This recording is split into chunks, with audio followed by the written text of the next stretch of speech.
Vazirlar orasida eng ko'p tanqid toshlarini qabul qilib oladigan energetika vaziri nihoyat ishdan olindi. Tizimdagi jiddiy kamchiliklar uchun energetika vaziri va hududiy elektr tarmoqlar rahbarlarini ishdan oldim. So'nggi vaqtlarda energetika sohasida muammolarimiz juda ko'payib ketdi. Shavkat Mirziyoyevning aytishicha, mablag' yetarlicha, muammo boshqaruvda. Ochiq aytish kerak, energetikada muammo mablag'da emas.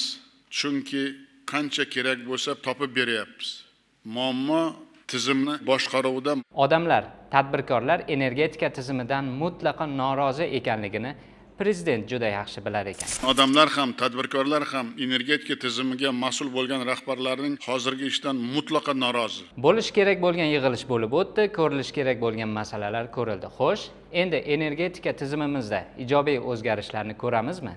Prezident Shavkat Mirziyoyev yoqilg'i energetika tarmog'idagi ustuvor vazifalar yuzasidan video selektor yig'ilishi o'tkazdi. Yig'ilish tanqidiy ruhda kechdi. Yangi tayinlangan rahbariyatga muhim topshiriqlar berildi. Uchrashuvdan bir kun avval Jo'rabek Mirzamahmudov energetika vaziri lavozimidan ozod etilib, o'rniga tizimga begona bo'lmagan Sherzod Xo'jayev energetika vaziri lavozimiga tayinlandi. Charchab qolmadingizmi? Yo'q. Endi nima bo'ladi? Elektr energiya bo'ladi. Yodingizda bo'lsa, bundan 3 yil ilgari Sherzod Xo'jayev anomal sovuq vaqtida yetarlicha chora-tadbir ko'rilmaganligi sababi bilan energetika vaziri o'rinbosarligi lavozimidan ozod etilgan edi. Falak gardishi aylanib, endi anomal issiqda yetarli chora-tadbirlarni ko'ra olmagan Mirzamahmudov o'rniga vazir bo'lib keldi. Umuman tizimdagi jiddiy kamchiliklar uchun energetika vaziri va hududiy elektr tarmoqlar rahbarlarini ishdan oldim. Shavkat Mirziyoyevga ko'ra energetika tizimimizda mablag'dan muammo yo'q. Qancha bo'lsa berilyapti. Hamma gap boshqaruvda. So'nggi yillarda elektr va gaz tarmoqlari, podstansiyalar, transformator va gaz taqsimlash qurilmalarini yangilash uchun 30 trillion so'm ajratdik. Ochiq aytish kerak, energetikada muammo mablag'da emas. Chunki qancha kerak bo'lsa topib beryapmiz. Muammo tizimni boshqaruvda. Barcha hududlarda bir xil tarmoq bo'lgani bilan qaysidir tuman yaxshi ishlayapti, boshqasida doim avariya.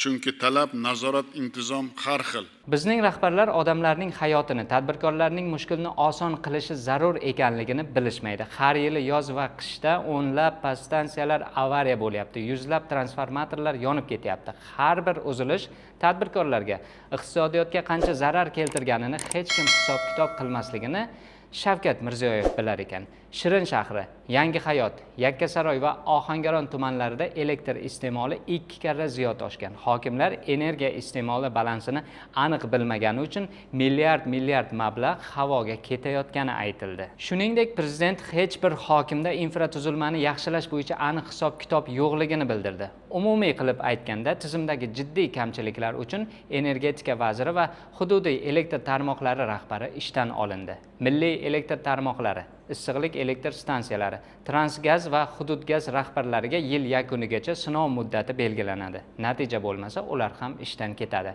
Yangi rahbarlarga esa yangi vazifalar yuklatildi. Bu safar so'rov hammadan qattiq bo'lishini ta'kidladi Shavkat Mirziyoyev. Yangi vazir Sherzod Xo'jayev, hududiy elektr tarmoqlari yangi rahbari Sardor Isoqulov, energiya inspeksiya boshlig'i Isoqjonov bugundan yangicha ish uslubini joriy qilishi zarur. Hokimlar ham bu energetiklarning ishi deb xotirjam o'tirishga haqqi yo'q. So'rov hammadan qattiq bo'ladi.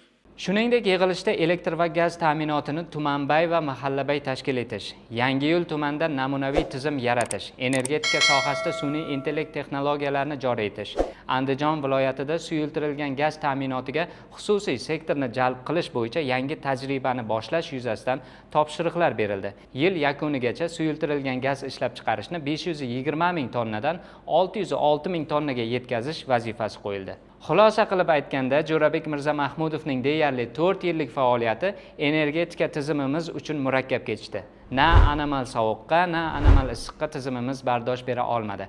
Qish yaqinlashishi bilan zapravkalarimizda turnaqator navbatlar yuzaga kela boshladi. Bu yoqda hali Boysun muammosi. Xo'sh, siz qanday fikrdasiz? Mazkur o'zgarishlar energetika tizimimizni ijobiy tarafga bura oladimi? Fikrlaringizni izohlarda yozib qoldiring.